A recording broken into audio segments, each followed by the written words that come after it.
Selamat selamat sore, Bapak Ibu dan siswa-siswi yang kami kasihi. Selamat datang pada info session tentang Wardaya Education Consulting and Agency atau yang kami singkat dengan Weekend. Saat ini saya ditemani oleh Pak Stefanus Hanan dan saya share screen tentang apa itu Wardaya Education Consulting and Agency. Wardaya Education Consulting and Agency itu bermula ketika saya berangkat. Saya adalah seorang dosen dan pengusaha juga, dan ini adalah waktu saya berangkat menuju England, yaitu ke University of Cambridge and Oxford, dan saya ke UCL, ICL, serta ke Berkeley, yaitu ke MIT, dan Chicago, yaitu yang berlokasi di Amerika Serikat. Dan ini adalah di Google Office juga, dan saya melihat sebenarnya banyak potensi yang anak-anak Indonesia bisa peroleh ketika mereka bisa mencapai universitas unggulan seperti yang tadi saya sebutkan. Karena titik terpenting dalam kehidupan itu adalah dari SMA menuju universitas. Jadi oleh karena itu kami membuat satu divisi baru, yaitu Education Consulting and Agency, yaitu tujuannya untuk memperlengkapi anak Bapak Ibu, siswa-siswi sekalian untuk menuju SMA, menuju universitas. Dan alumni Wardaya sendiri sudah tersebar di berbagai universitas luar negeri seperti MIT, Stanford, Harvard, Berkeley, NUS, NTU, HKU, HKUST, UNSW, MELU, Waterloo, UBC, dan lain-lain. Dan Korea juga, Jepang juga. Dan untuk luar negeri, dalam negeri seperti ini, seperti UGM, UI, ITB, dan lain-lain.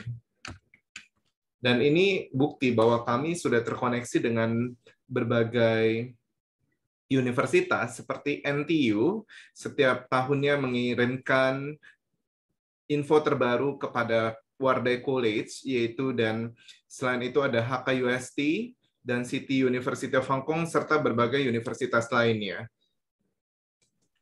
Sedangkan ini adalah profil alumni kami yang sudah diterima tahun ini Tahun ini yaitu Gabriel Erin yaitu di MIT, Kanaya Padma yaitu di University of Oxford, serta Farrell Daniel yaitu di NTU. Ini membuktikan bahwa sebenarnya kalau siswa-siswa Indonesia dipersiapkan dengan baik, mereka dapat memasuki universitas terbaik dunia seperti ini. Dan ini adalah kegiatan yang sudah kami lakukan sebelum pandemik. Kami mengadakan visit, yaitu kampus tour, yaitu ke Singapura, ke Jepang, dan ke Hong Kong.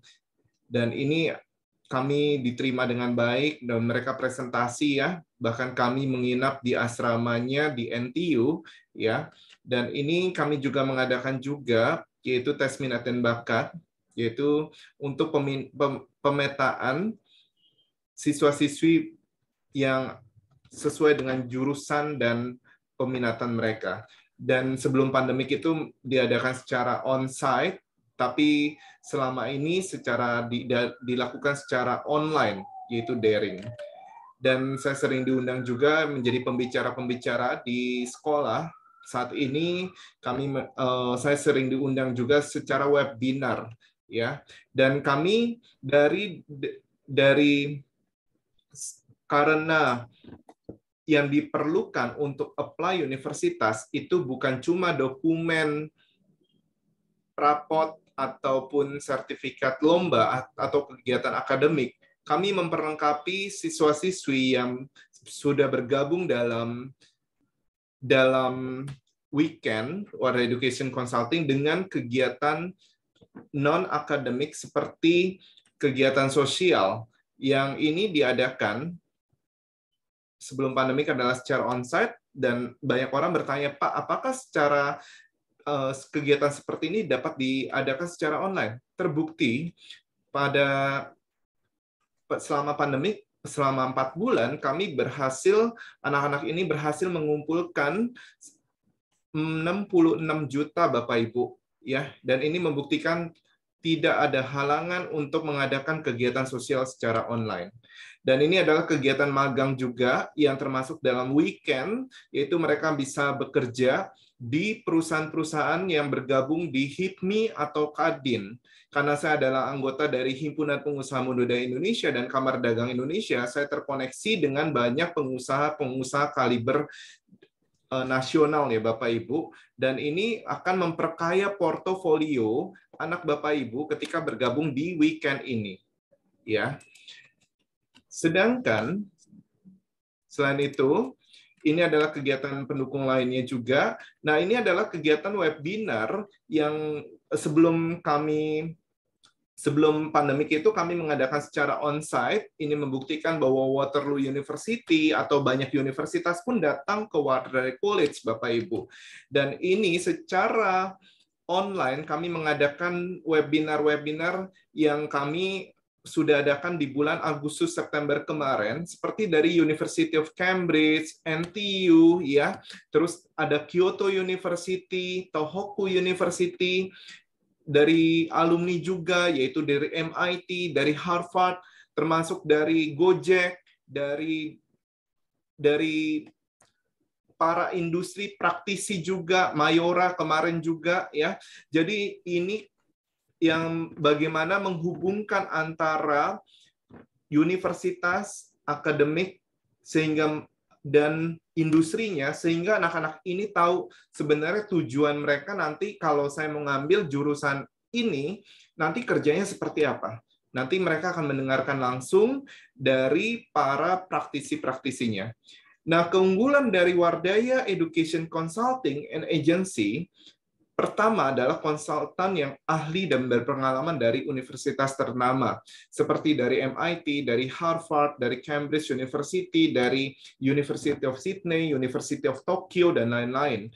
Dan ini membuktikan bahwa kami tidak main-main dalam mengkonsultasikan dengan anak Bapak Ibu sekalian, ya, sehingga anak Bapak Ibu bisa mendapatkan universitas yang tepat. Yang kedua adalah kualitas pelayanan yang bagus dan sepenuh hati, karena kami sudah terbiasa dengan dunia pendidikan, maka pelayanan yang kami berikan juga tidak main-main. Bahkan itu banyak orang tua bilang, sampai Pak Anton aja sesibuk itu masih mau konsultasi one-on-one ya dengan anak-anaknya.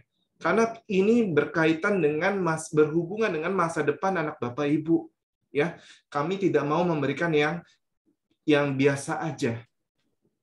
Ya, yang ketiga adalah untuk beberapa universitas yang memang membutuhkan biaya. Ini ada biaya, ada biaya, tapi yang terjangkau Bapak Ibu. Orang bilang dengan speknya Wardaya seperti ini, itu cuma 1/5-nya daripada tempat-tempat lain, Bapak Ibu. Ya, jadi kami cuma biaya yang terjangkau. Nah, kalau Bapak Ibu konsultasi dengan tentang universitas yang education partner kami, itu tidak ada biayanya sama sekali, Bapak Ibu. Nah, tapi kalau misalnya ingin dibuatkan banyak kegiatan, nanti akan lebih lengkapnya oleh Pak Stefanus Hanan akan dijelaskan. Nah, ini akan mungkin ada biaya, tapi itu biayanya sangat terjangkau sekali ya. Dan kalau di tempat-tempat lainnya yang dengan fasilitas yang sama, itu bisa 5 kali lipat lebih mahal, Bapak Ibu. Dan yang keempat, jelas kami koneksi dengan universitas di dunia dan beasiswanya. Terbukti dari 10 anak Indonesia yang meraih beasiswa di NTU, 9-nya itu adalah anak Wardaya, Bapak Ibu. Ini membuktikan bahwa bahwa kami tidak main-main dalam mempersiapkan anak didik kami seperti itu. Dan kelima, alumni Wardaya College sendiri sudah banyak diterima di universitas unggulan serta meraih beasiswanya seperti yang tadi Erin, Kanaya, Farel itu yang sudah saya tampilkan di slide berikut sebelumnya ya. Nah, fasilitas apa sih saja yang kami peroleh ketika kami join di Wardaya Education Consulting Agency? Pertama adalah konsultasi one-on-one tentang universitas dan jurusan Ini universitas baik di Australia, di Amerika gitu ya, di Kanada, di Asia ya, Eropa, semua universitas kami akan layani Bapak Ibu. Baik dari yang top 50 in the world, top 100, top 200 gitu ya. Kami akan melayani semuanya Bapak Ibu. Dan yang kedua, pengurusan aplikasi dan dokumen ke universitas dan beasiswanya, dan kami nanti akan berikan list education partner kami ya yang akan kami masukkan dalam Zoom chat. Itu tidak ada biaya apapun sama sekali Bapak Ibu. Karena itu adalah merupakan education partner kami gitu ya. Jadi tidak ada saat apply ke universitas-universitas tersebut tidak ada biaya apapun yang dikenakan oleh Bapak Ibu, termasuk konsultasinya juga ya, tidak ada biaya apapun. Yang ketiga adalah pengarahan pembuatan esai, personal statement serta CV Bapak Ibu.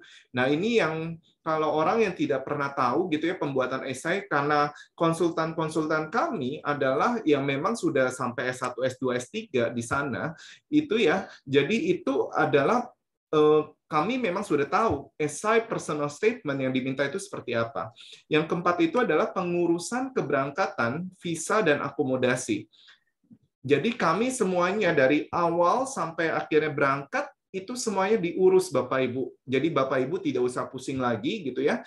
Yang kelima tentunya webinar, education expo dari perwakilan resmi, universitas, alumni, serta praktisi dan profesional.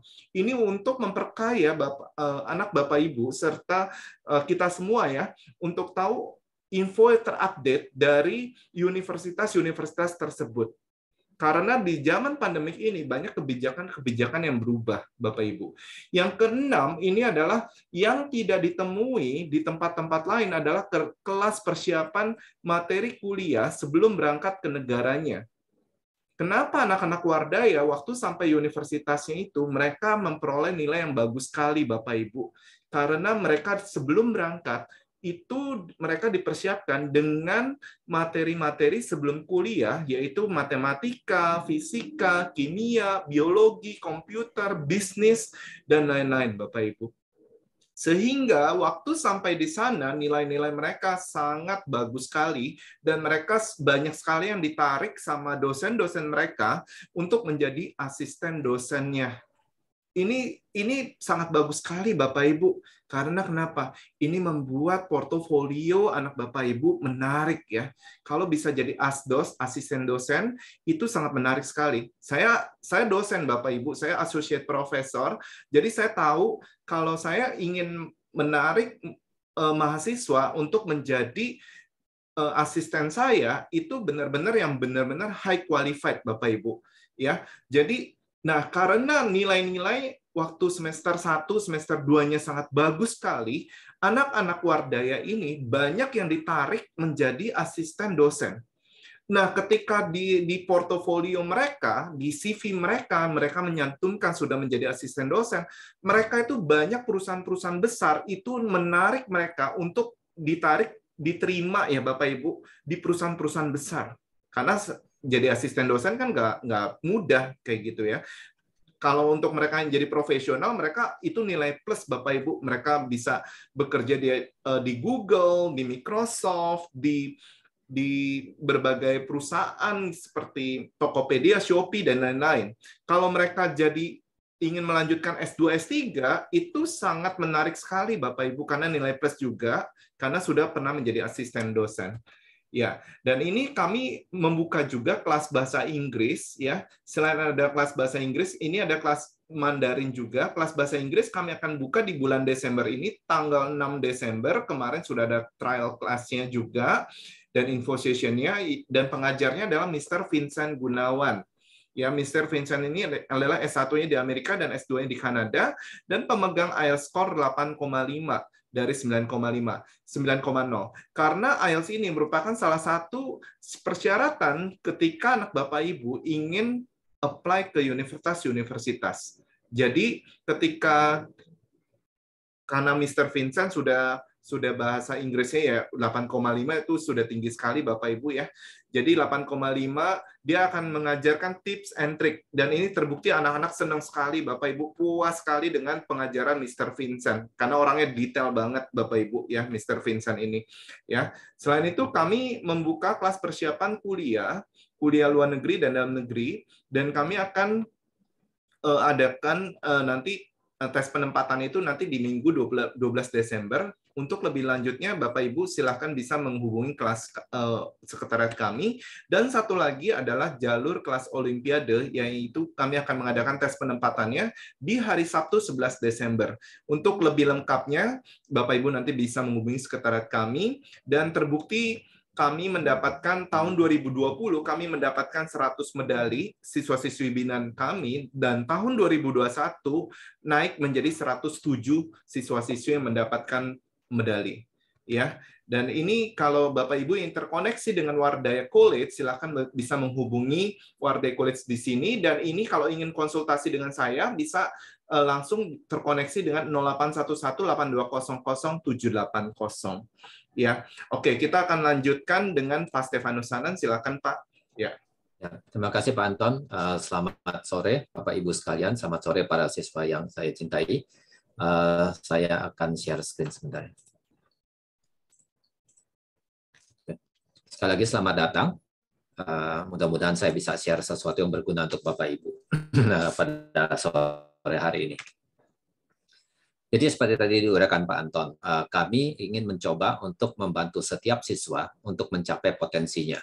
Dan itu pasti circumstantial ya, setiap siswa mempunyai talent, mempunyai capability sendiri-sendiri. Yang kami akan lakukan adalah mempelajari setiap siswa tersebut, capabilities-nya, keinginannya apa, talent-nya apa, sehingga kami bisa mencocokkan hal-hal tersebut dengan sekolah yang ditujunya nanti. Saya bicara sedikit mengenai perbedaan apa sih tadi consulting dan agency. Tadi Pak Anton sudah uraikan sedikit ya. Jadi memang dua hal yang relatif berbeda. Kalau consulting itu kami metodologinya adalah kami berdasarkan track record dari siswa itu mencoba untuk mencarikan sekolah yang terbaik. Perbedaannya dengan agency di mana kalau di consulting kami akan mencoba mencari sekolah yang walaupun berdasarkan track record-nya itu disebutnya rich school gitu ya, sedikit lebih tinggi dari capability-nya, kita bisa tetap mencobanya. Jadi dalam consulting biasanya kita apply ke beberapa sekolah, biasanya itu sekitar 7 atau 8 sekolah, memang banyak ya, yang dibagi menjadi beberapa kategori. Ada kategori yang sulit, ada kategori yang tengah, ada kategori yang safe. Kenapa begitu? Karena ya memang tidak semuanya kita bisa mencapai sekolah-sekolah yang kita inginkan, yang kategori tinggi tadi, gitu loh. Nah, saya ingin tarik sedikit, nanti saya uraikan lebih detail ya. Consulting ini juga berbeda karena di samping membantu aplikasi sekolah, kami juga membantu siswa untuk membangun portofolio aktivitasnya yang sangat diperlukan oleh dalam aplikasi ke sekolah-sekolah yang lebih kompetitif tentunya. Kalau di agency sedikit berbeda. Apa yang dilakukan biasanya? Biasanya kita akan melihat track record dari seorang anak, kebanyakan raportnya ya yang menjadi driver, tapi juga kita juga akan pertimbangkan juga pasti aktivitas-aktivitasnya, ekstrakurikulernya. Lalu kita carikan sekolah mana yang most likely match dan bisa menerima siswa tersebut. Jadi berbeda ya dengan consulting tadi. Di consulting kita push untuk mencari sekolah yang bahkan sedikit out of reach dengan harapan kita bisa tembus, tapi kalau di agency kita lebih mencari fit antara apa yang sudah dicapai siswa, track record-nya dengan apa yang disyaratkan oleh sekolah. Jadi di situ perbedaannya. Perbedaan lainnya ya kalau consulting kami bekerja sebagai consultants, sebagai counselor. Kalau di agency banyak hal yang kami bantu execution-nya. Nah, misalnya memasukkan aplikasinya, begitu. Itu dilakukan oleh kami agensi. Di konsulting kami charge fee tentunya. Kalau di agensi tadi Pak Anton sudah sampaikan, untuk semua sekolah-sekolah menjadi mitra kami yang menjadi partner kami tidak kenakan biaya sama sekali. Gitu. Sedikit ini ya untuk make sure. Jadi di tahap awalnya memang consulting dan agency kelihatannya sama. Kita mencoba mengerti seorang siswa, track record-nya, aktivitasnya, portofolionya, lalu kita coba match-kan dengan sekolahnya. Tapi perbedaannya adalah kelanjutannya. Kalau agency biasanya kita memilih 1 atau 2 sekolah atau bahkan 3 sekolah juga bisa yang fit dengan apa yang ditargetkan oleh siswa. Kalau di consulting kita bisa push untuk sekolah-sekolah yang jauh lebih kompetitif lagi. Gitu. Sebetulnya kapan sih proses ini sebaiknya dilakukan? Kami selalu mengatakan yang terbaik adalah se-early mungkin. Kenapa begitu? Karena terutama untuk sekolah-sekolah kompetitif ya, yang disebut sekolah kompetitif acuan kami adalah top 10 dunia. Kita ngomong mengenai Ivy League, Harvard, MIT, Oxford, Cambridge, itu sekolah-sekolah yang sangat challenging tentunya untuk masuk ya. Harvard itu tahun lalu itu admission rate-nya itu 3,43%.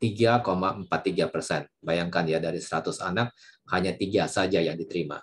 MIT sedikit lebih tinggi sekitar 4%, tapi semua yang competitive schools kalau di Amerika itu admission rate-nya setinggi itu.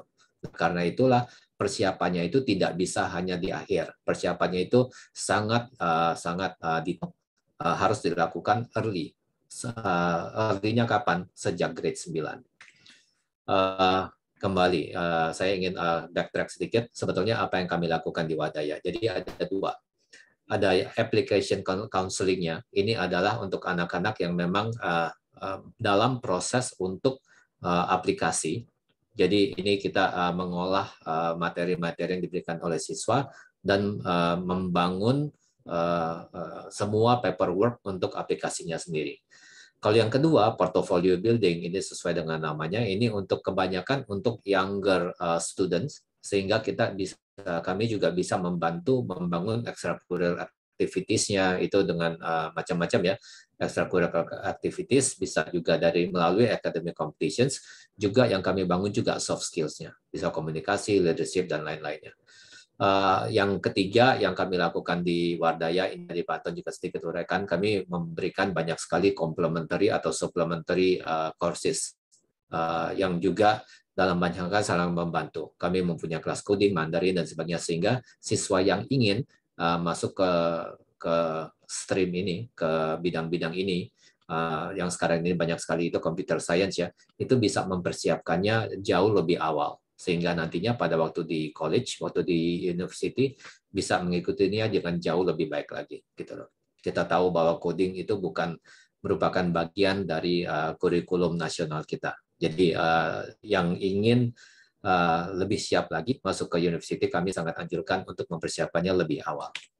Oke, ini yang tadi untuk emphasize sekali lagi, yang menekankan sekali lagi kenapa kita perlu untuk mempersiapkannya se-early mungkin. Tapi seperti saya sampaikan, ini memang hanya lebih ditekankan untuk sekolah-sekolah yang kompetitif. Sekali lagi Ivy League dan setara, gitu ya.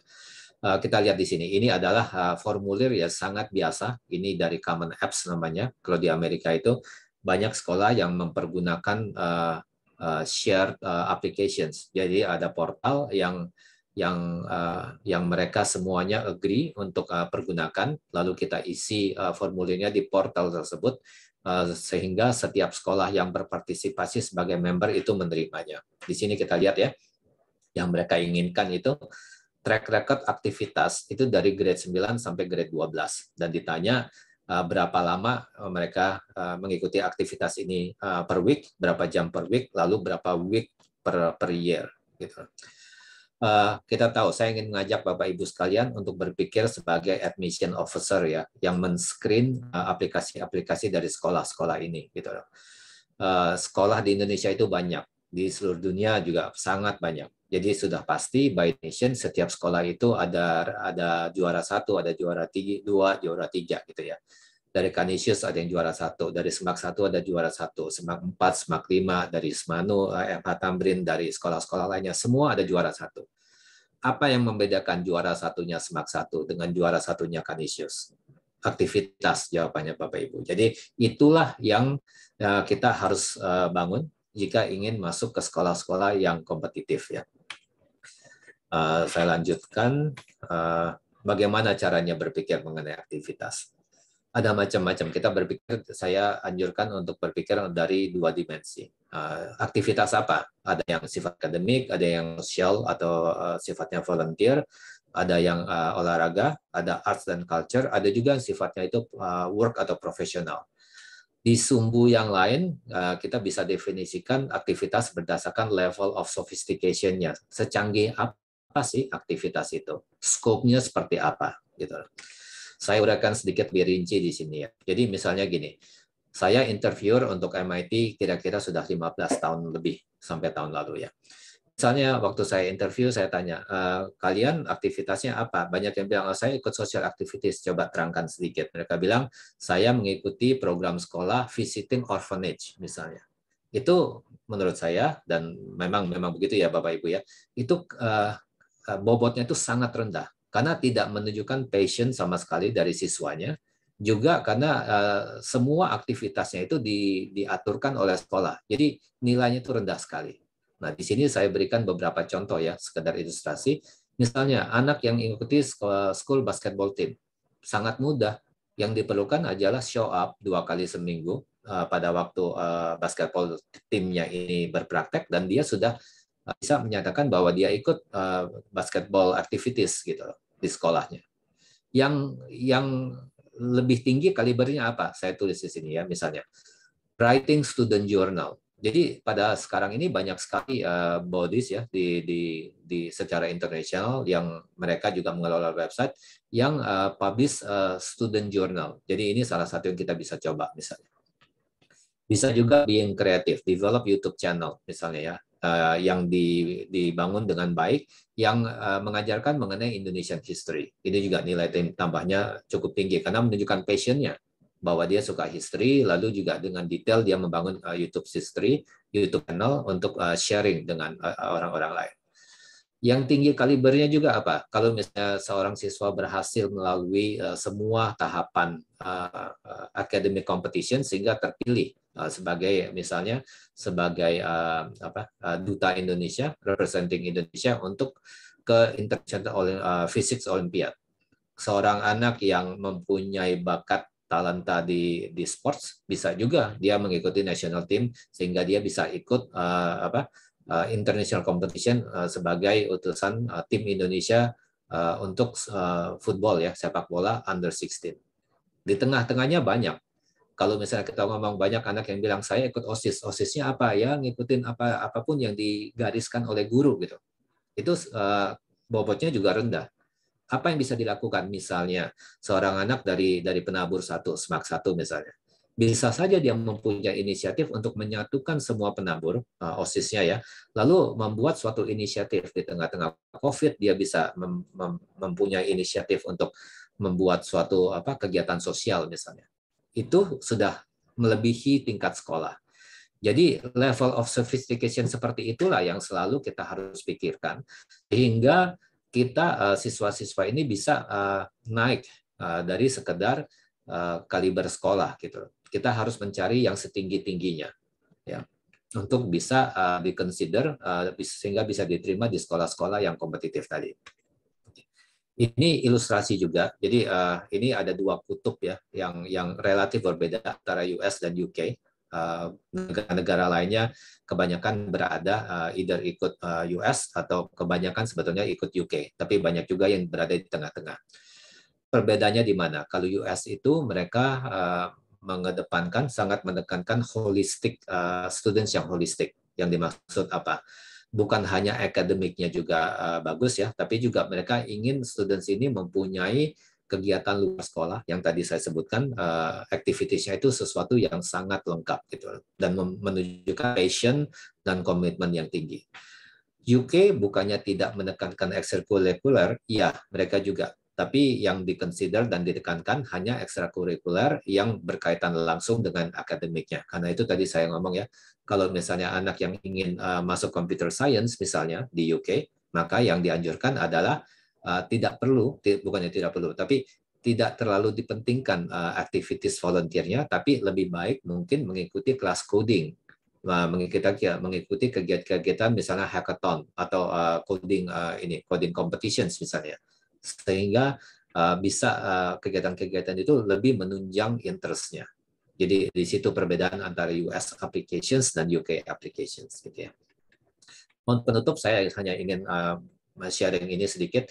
Deadlines itu memang sekarang sudah di bulan November, malah November sudah hampir habis ya. Jadi deadlines itu sudah ada beberapa yang sudah lewat.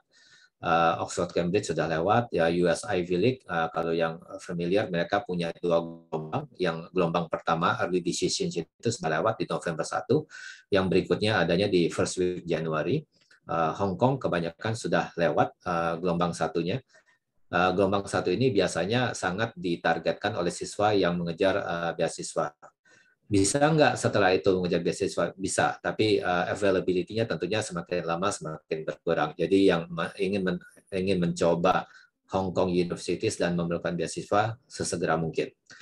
UC, University of California, ada 9 undergraduate ditambah 1 graduate, jadi total UC itu ada 10, itu due di November 30, hari ini tanggal 28, jadi 2 hari lagi. NTU juga nggak lama lagi, Desember 15 deadline-nya. Kalau yang di US kita masih ada waktu sampai di bulan Januari, Februari malah. Tadi saya salah sampaikan US Ivy League yang regular decisions-nya itu first week Januari. Yang saya maksud US Ivy League plus ya, bukan hanya US Ivy League. Itu juga termasuk sekolah misalnya MIT, Stanford, Caltech, University of Chicago dan sebagainya. Itu semuanya saya kategorikan sebagai first tier US atau kita sebutnya kadang-kadang disebut Ivy League plus gitu ya. Canadian Universities biasanya due-nya di Januari, Februari. Jadi masih ada sedikit waktu yang ingin ke Kanada. Kira-kira gitu sharing saya hari ini. Mudah-mudahan nanti kalau ada pertanyaan saya bisa bantu jawab. Kembali ke Pak Anton. Oke, terima kasih Pak Stefanus. Nah, ini kalau misalnya kita tuh enaknya kalau di weekend itu kita uruskan biasanya itu nanti setelah anaknya lulus S1, mereka itu banyak yang nanya ke saya, Pak, saya mau lanjut dong ke S2 dan S3. Nah, karena saya sudah sampai S3, Bapak Ibu, itu saya akan mengarahkan anak-anak ini sampai mereka bisa lanjut sampai ke S2 dan S3 ke universitas terbaiknya, Bapak Ibu. Nah, ini ternyata sebenarnya di S2, S3 itu banyak sekali beasiswanya bertebaran, Bapak Ibu. Cuma kalau kita tidak pernah tahu ya, kan orang nggak pernah S3 ya nggak pernah tahu. Ternyata ada beasiswanya banyak sekali, seperti itu ya. Dan kalau saya karena sudah associate professor, itu akan mempermudah saya untuk menghubungkan antara universitas dengan anak-anak ini, Bapak Ibu. Ya, karena kolega-kolega riset saya itu banyak sekali, Bapak Ibu, ya, di berbagai belahan dunia lainnya juga banyak ya. Nah, itu enaknya kalau di Wardaya, kalau anak Bapak Ibu join di weekend. Nah, tadi ada pertanyaan nih, Bapak Ibu kalau ingin bertanya, silahkan bisa memasukkan pertanyaan di kolom Q&A ya. Nah, kita akan mulai sesi pertanyaan. Jadi kita 45 menit saja Bapak Ibu ya. Jadi dapat infonya lengkap semuanya tentang weekend. Nah, tadi ada pertanyaan, Pak, kalau misalnya anak saya itu gap year, apakah bisa mengikuti program weekend? Jelas bisa Bapak Ibu ya. Jelas bisa. Kami ingin semua anak itu punya kesempatan, ya, tapi kami lihat juga ya dari rapot tentunya, rapot anak Bapak Ibu, dan kami akan sesuaikan dengan universitas yang memang memenuhi kriteria rapot anak Bapak Ibu sekalian. Seperti itu. Karena itu maksimal 1 tahun sesudah kelulusan, itu masih diperbolehkan kita bisa apply ke universitas. Seperti itu. Ya. Oke. Nah, ini saya sudah memasukkan nomor telepon saya. Jadi silahkan Bapak Ibu yang ingin konsultasi dengan saya, boleh nggak? Boleh, Bapak Ibu. Saya banyak orang itu sampai bilang gini, ini Pak Anton ya sampai sesibuk apapun ya itu masih layanin saya itu ya. Jadi saya jam 11 malam itu masih ada orang tua yang telepon saya.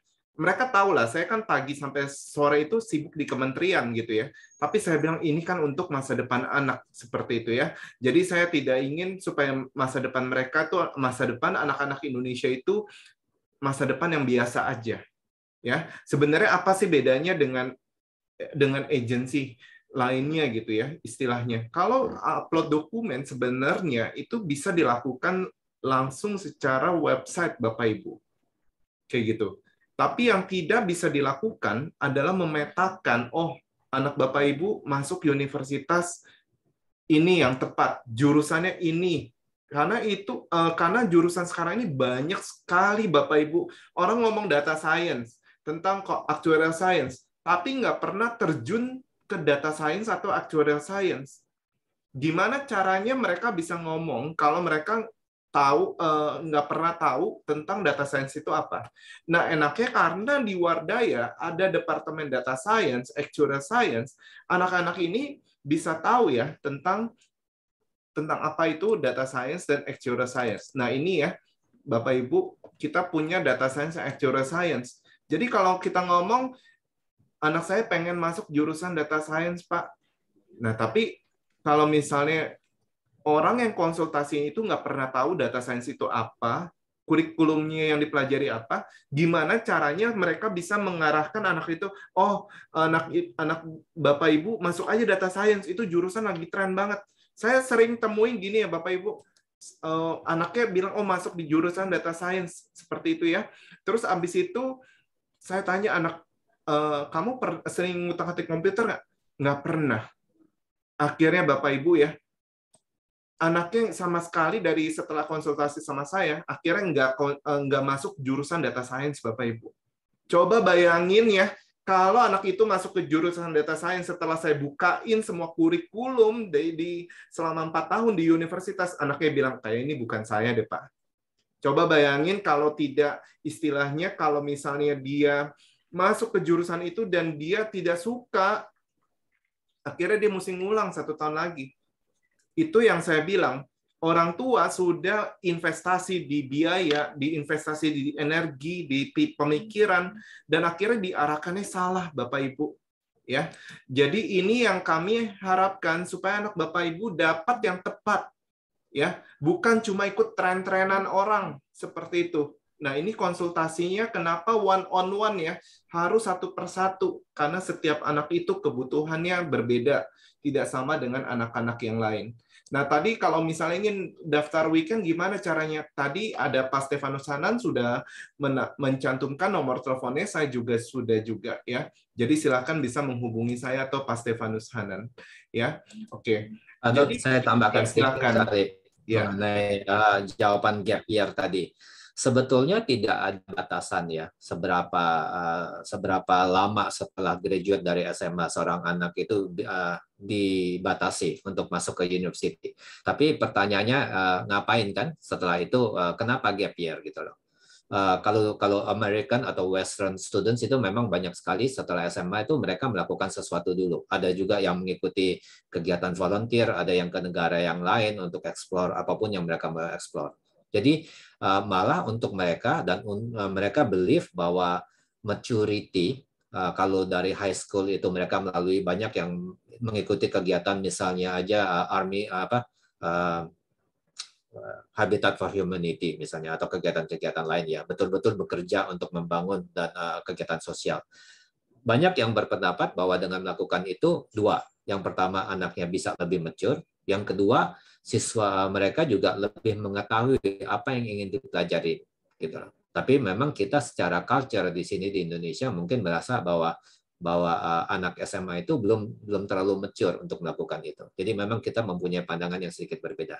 Tapi kembali, yang saya pesan adalah kalau ingin mengambil gap year atau terpaksa mengalami gap year, isilah gap year-nya itu dengan kegiatan yang relevan, yang betul-betul menunjukkan kegiatan passion yang ingin dipelajari nanti, dan juga isilah dengan sesuatu yang meningkatkan maturity dari anaknya. Gitu. Itu aja yang saya pesannya. Nah, salah satunya kenapa anak Wardah itu banyak dapat beasiswa, Bapak Ibu. Ya, siapa sih di sini orang tua yang tidak berharap ya, berharaplah pasti anaknya bisa dapat beasiswa ya. Tentu karena kita ada namanya klub public speaking, Bapak Ibu. Jadi klub bicara. Nah, itu namanya Toastmaster Club, Bapak Ibu. Kalau anak remajanya namanya Gavel Club. Saya tuh waktu lihat ternyata ya anak-anak tuh biasanya mungkin nggak kalau misalnya dengan orang yang lebih dewasa mungkin dia nggak terbiasa gitu ya atau mungkin lebih terbatas gitu ya. Nah tapi waktu di klub itu Bapak Ibu ya saya kan nonton juga tuh ya nonton, saya masuk gitu ya. Wah, itu sih ngomong udah semua, kan anaknya remaja sepantaran semua tuh Bapak Ibu ya. Itu ngomongnya udah cas-cisu semua Bapak Ibu. Ya, kan nggak ada orang dewasanya di situ ya. Jadi semuanya remaja itu semuanya ternyata bisa Bapak Ibu. Dan itu ternyata waktu waktu interview universitas dan beasiswa, mereka mesti ngomong Bapak Ibu. Nah, latihannya di mana? Di Gavel Club itu. Nah, itu yang membuat kenapa anak-anak Wardah itu ngomongnya udah pada friendly banget ya. Lancar banget waktu beasiswa. Karena kami ingin mengkondisikan mereka itu bukan cuma mereka pintar IQ-nya doang, tapi mereka tuh menjadi manusia yang holistik, Bapak Ibu. Ya, mereka pintar juga secara akademik, tapi mereka juga aktif di organisasi, seperti di Habitat gitu ya, mereka melakukan kegiatan sosial juga. Sesudah itu mereka juga bisa ngomong juga. Jadi waktu interview beasiswa mereka lancar, Bapak Ibu. Ya, oke. Nah itu yang bisa kami sampaikan tentang Wardah Edukasi. Nah ini mungkin ada pertanyaan lagi, silakan. Selamat sore Pak, mau nanya kalau beasiswa untuk fotografi Anda nggak Pak? Untuk jurusan fotografi, semua beasiswa, Bapak Ibu, itu tidak harus mesti jurusan eksak ya. Oh misalnya saya mesti masuk jurusan matematika atau komputer atau apa teknik gitu ya baru ada beasiswa. Enggak Bapak Ibu. Semuanya itu ada. Beasiswa itu namanya beasiswa universitas ya. Dia nggak tertutup kemungkinan untuk jurusan-jurusan tertentu. Untuk jurusan fotografi Anda nggak? Ada Bapak Ibu ya. Nah, dia masuknya kemana? Berarti dia masuk ke ilmu komunikasi gitu ya. Fotografi itu biasanya masuk ke ilmu komunikasi. Nah, nanti di sana akan belajar namanya broadcasting. Broadcasting itu salah satu yang dipelajari ada fotografi. Ya itu. Jadi ilmu komunikasi itu juga ada beasiswanya, ada Bapak Ibu ya. Bisnis ada nggak? Ada. Kemarin tuh murid-murid Wardaya ada yang dapat dari business school, mereka dapat beasiswa Bapak Ibu. Enak nggak? Kalau di Singapura itu ada yang sampai beasiswanya, beasiswa biaya hidupnya pun ditanggung. Pak, kalau cuma biaya kuliah doang, tapi saya nggak bisa nih sampai biaya hidupnya. Itu ada Bapak Ibu, Korea itu sampai biaya hidupnya, Jepang itu sampai biaya hidupnya pun ditanggung Bapak Ibu. Ya, enak nggak? Enak Bapak Ibu, kata orang tua nih, dia bilang, anak saya kayak Pak bersyukur banget gitu anak saya bisa dapat beasiswa. Tinggal bawa koper mereka pergi ke Singapura, ke Jepang, ke Korea seperti itu. Nah, mulai kelas berapa bisa join weekend? Ini dari kelas SMP ya. Silakan dari Pak Stefanus bisa menjelaskan. Ya, seperti saya uraikan tadi. Jadi banyak sekali memang pertanyaan kalau masuknya SMP itu apa yang dilakukan? Karena kan memang apply ke university-nya kan tentunya hanya di grade 12 ya. Seperti saya uraikan tadi, banyak anak-anak yang sangat berbakat menurut saya, anak-anak yang pintar-pintar sekali itu ya, tersandungnya dalam tanda kutip itu karena memang tidak siap dari segi aktivitasnya, Bapak Ibu. Mereka bisa aja juara satu, juara sangat berprestasi lah gitu ya, mendapatkan penghargaan akademis dan sebagainya. Tapi dari segi aktivitasnya hampir nggak ada, karena pekerjaannya itu belajar aja gitu loh. Nah, tergantung tergantung negara mana dan sekolah mana yang ingin dituju. Kalau memang negara dan sekolahnya hanya menekankan akademis saja dan sangat jarang sekolah yang gitu ya. Jadi memang dunia ini sekarang ini sekolah-sekolah ini sekarang bergerak menuju ke requirements di mana students yang apply itu diharapkan lebih holistik. Jadi mereka sangat mempertimbangkan aktivitas karena saya tadi jelaskan ya, juara satu sekolah ada juara satunya, tapi juara satu yang seperti apa? Karena mereka ingin juga melihat siswa-siswanya itu berprestasi tentunya ya. Kalau saya punya sekolah, siswa yang datang ke sekolah saya tentunya ingin sukses nantinya setelah meninggalkan sekolah saya. Saya ingin siswa-siswa saya jadi menteri. Saya ingin siswa-siswa saya menjadi pebisnis yang sukses. Dan itu berarti bukan hanya akademik kan, berarti juga mesti punya interpersonal skills yang bagus, mempunyai leadership yang bagus, mempunyai macam-macam skills yang lain. Jadi kalau siswa yang muda datang ke tempat kami, yang belum grade 12, pertanyaannya adalah aktivitas seperti apa yang kita bisa bikinkan.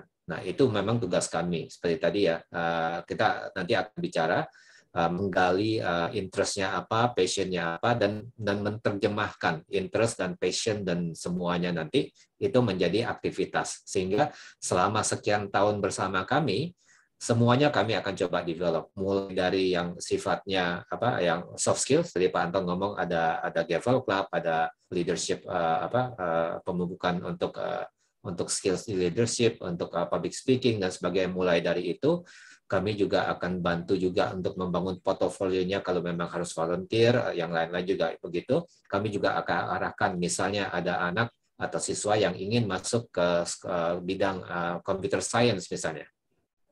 Kami akan juga anjurkan untuk mungkin mengikuti beberapa kelas kami. Sehingga pada waktunya nanti, seperti saya sampaikan tadi ya, sayangnya di Indonesia SMA itu tidak banyak yang mengajarkan coding atau base programming. Dan itu sangat penting sekali sekarang.